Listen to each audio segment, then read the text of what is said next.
Subhash English school की digital class में आप सबका स्वागत है। विषय हिंदी व्याकरण।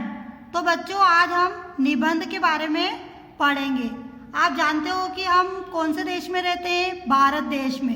भारत देश में कई त्योहार मनाए जाते हैं और सारे त्योहार हम बड़ी धूमधाम से मनाते हैं। तो उसी एक त्योहार के बारे में आज हम पढ़ेंगे। आपने दीपावली का नाम आप सब बच्चों ने सुना होगा। बहुत ही धूमधाम से आप इसको मनाते हो। तो इस त्योहार के बारे में आज हम निबंध पढ़ेंगे। तो कोई भी निबंध लिखने से पहले हम सबसे पहले उसकी रूपरेखा बनाते हैं। तो रूपरेखा में हम ये कुछ पॉइंट लिखते हैं, फिर उसको विस्तृत से पढ़ते हैं। तो इस निबंध में सबसे पहले हम रूपरेखा बनाएंगे। उसके जो पॉइंट है वो इस प्रकार है।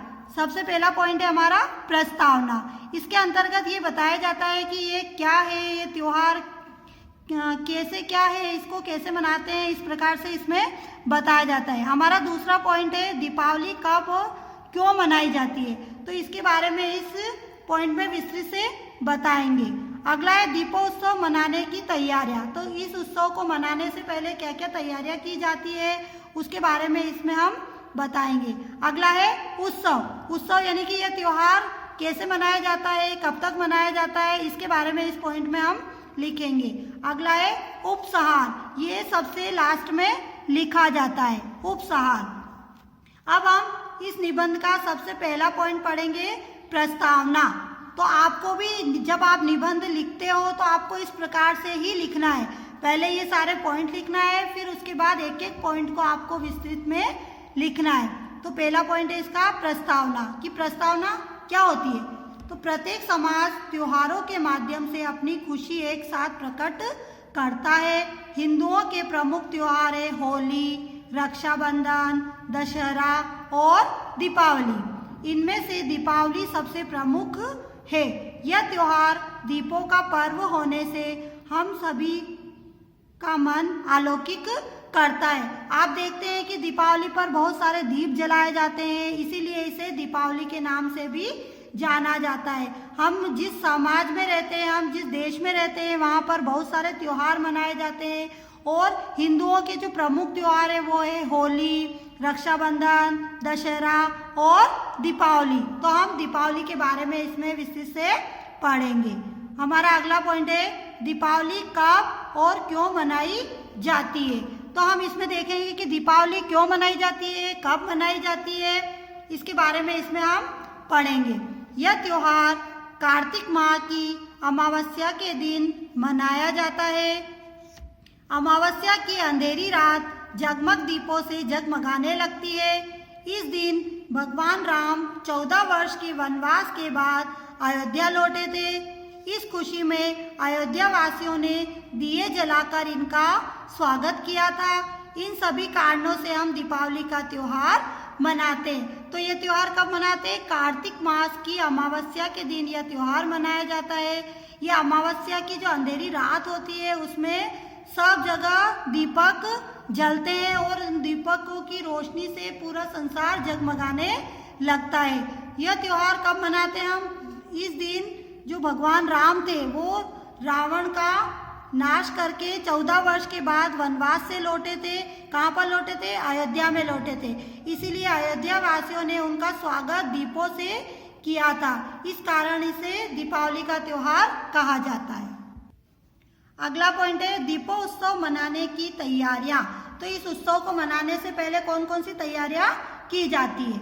यह त्योहार लगभग सभी धर्म के लोग मनाते हैं। इस त्योहार के आने के कई दिन पहले से ही घरों की लिपाई पुताई, सजावट आदि प्रारंभ हो जाती है। नए कपड़े बनवाए जाते हैं, मिठाइयाँ बनाई जाती है।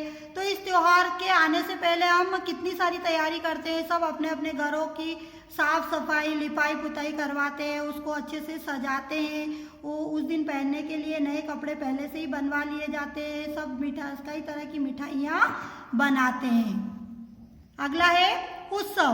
तो यह त्योहार 5 दिनों तक मनाया जाता है। धनतेरस से भाई दूज तक यह त्योहार चलता है।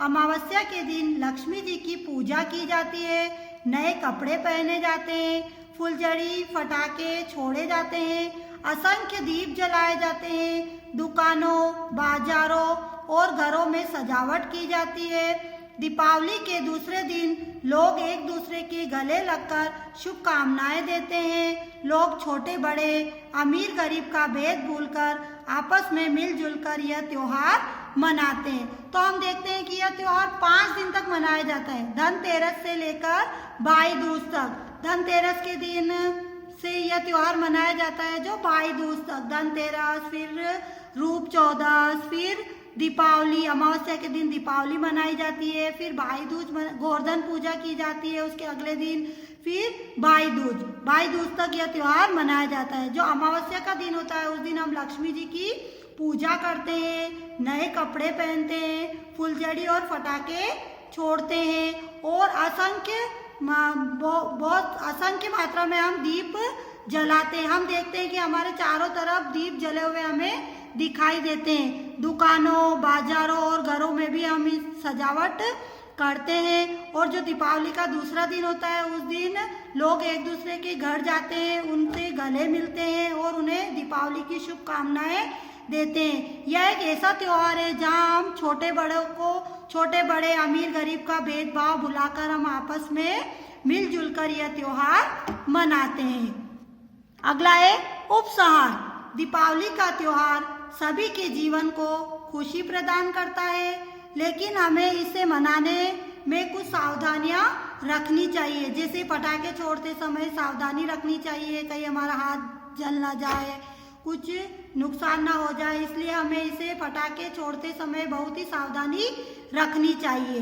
इस दिन हमें ध्यान रखना चाहिए कि हमारे किसी भी कार्य या